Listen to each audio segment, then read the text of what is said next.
You're watching Mirror Readings. I'm Molly, and we're talking about Gene Key 57 today, which I have in my life's purpose.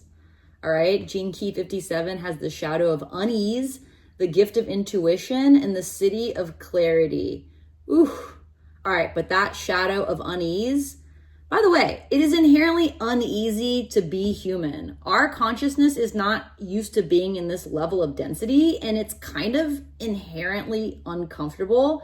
And that unease, we notice it as soon as we go into meditation, right? Once we're alone with our monkey mind, we know how uneasy it is to be in here in this body with this ego chattering 24/7.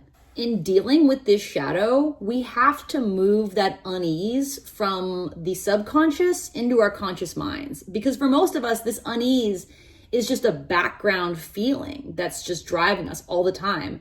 And if we don't take that time to pause and sit in meditation or contemplation, we never confront it. The bummer about this shadow, which trust me, I know all about it, is that bringing the unease into conscious awareness doesn't make it go away, but it can fix it so it's not driving the boat. And that's step one. Richard Rudd invites us to imagine what it would feel like to be in a body without unease. I've actually never done this, but as I'm sitting here telling y'all to do it, I better wrap up this filming session, do it myself, because I've never actually been with that question. And I'm lucky. I have a healthy body. Imagine how uncomfortable it is to be in an unhealthy body, or maybe you're having that experience yourself.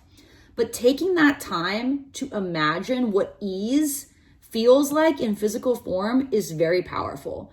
This 57th shadow deals with the sacred wound of humanity, which is that we are limitless consciousness who came into the experience of limited consciousness in human form. And I really feel like if we would have known our souls, like exactly what this was gonna feel like, we would never come to Earth. This is a very intense game, but we're here now. And those of us dealing with this 57th shadow have to be on the lookout for what happens when we repress it, okay? Which is basically that we become so hesitant, we miss soul level opportunities, right? Things that our higher self and the creator teed up for us, we can look right at the opportunity and just hesitate to the point of missing it. It's a total drag. And when we're reactive in this 57th shadow, we become impetuous. I'm pretty sure I'm saying that word right, but dang it, I am not gonna look it up. When we become impetuous, we want to make a really quick decision just to get out of the unease. And usually that decision is driven by fear. And it leads us to options that are not favorable. So in that desperation to alleviate the unease, we get rash. And anyway, none of this is good. We want to get on the on-ramp to intuition, okay? And that starts with knowing how we feel, even if we don't know why. Like, to me, intuition means that without any rational explanation, I'm able to tap in to what is, okay, the facts of the situation, including other people's emotional experience of the situation or my own emotional experience of a situation, and just know what to do with that data. It doesn't have to make any rational sense because intuition is more powerful than rationalization. And y'all, to be in this gift of intuition is to be in trust. It is to totally empty ourselves of any even attachment to rational thinking and become a clear channel for higher intelligence. To be in intuition is to accept the fact that down here in this human form, we can see through a tiny pinhole of the totality of reality. So our perspective is always skewed. And rather than relying on reason or our five senses or other people's wisdom, we tap into higher knowledge. And that requires us to trust that higher knowledge, even when we have no rational reason to. At this point in my spiritual journey, I almost never know why I'm doing anything until I'm well into doing it, but I trust my intuition to carry me to the right place.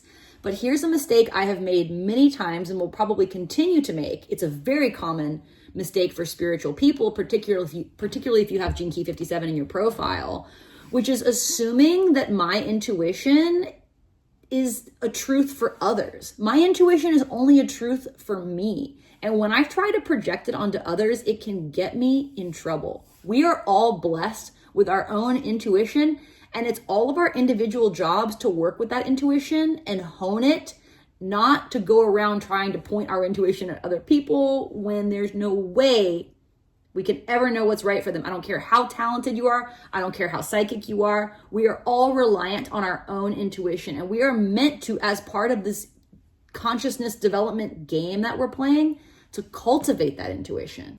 Intuition unlocks us from the grip of matter and opens us up to clarity. The Siddhi of clarity is another feature of being an empty vessel, all right? Of being so devoid of identity and agenda and everything that goes along with those 3D human features, and being able to be a pure channel for higher intelligence. That same higher intelligence that powers our intuition creates perfect clarity at the highest state of being. And what happens in that higher state of being? Well, for one, we completely disidentify with matter. That includes our own personalities and egos. Like, we can be in our human avatar, but like, we don't have to be of it. We can play the game as this avatar without identifying with it. This Siddhi of clarity is another way of expressing the concept of the Philosopher's Stone. The idea of the Philosopher's Stone in alchemy, right? Because if you ever looked into alchemy, you know that it involves personal transformation ahead of being able to transform matter. So there is only a fragment of our consciousness down here in our human avatar. And when we achieve the so-called Philosopher's Stone, we are now bringing more of our higher consciousness into our avatar. I believe it was Yogananda who said there's only a little tiny piece of a fingernail of our total consciousness down here in human form. All right, you can think of like the rest of our higher consciousness as being like a swim coach standing on the edge of the pool, you know, telling us what to do. And it's like, hey, how about you come get in the pool with us? More and more of our consciousness can be held in this physical vessel, but we have to do the work to make that contact with our higher self, okay, with the totality of our consciousness, and bring it back down. And once we've done that, that's the Philosopher's Stone. And that's what carries the clarity with it, because we have an unbroken, unfiltered connection to higher intelligence, and more of our consciousness is down here in our avatar playing this game. So that's Gene Key 57 for you, and I'm Molly. Thank you so much for visiting my channel. Please subscribe, and if you want to get a Gene Keys reading from me, come through. Visit mirrorreadings.com and you can save 15% on all my offerings by subscribing to my channel.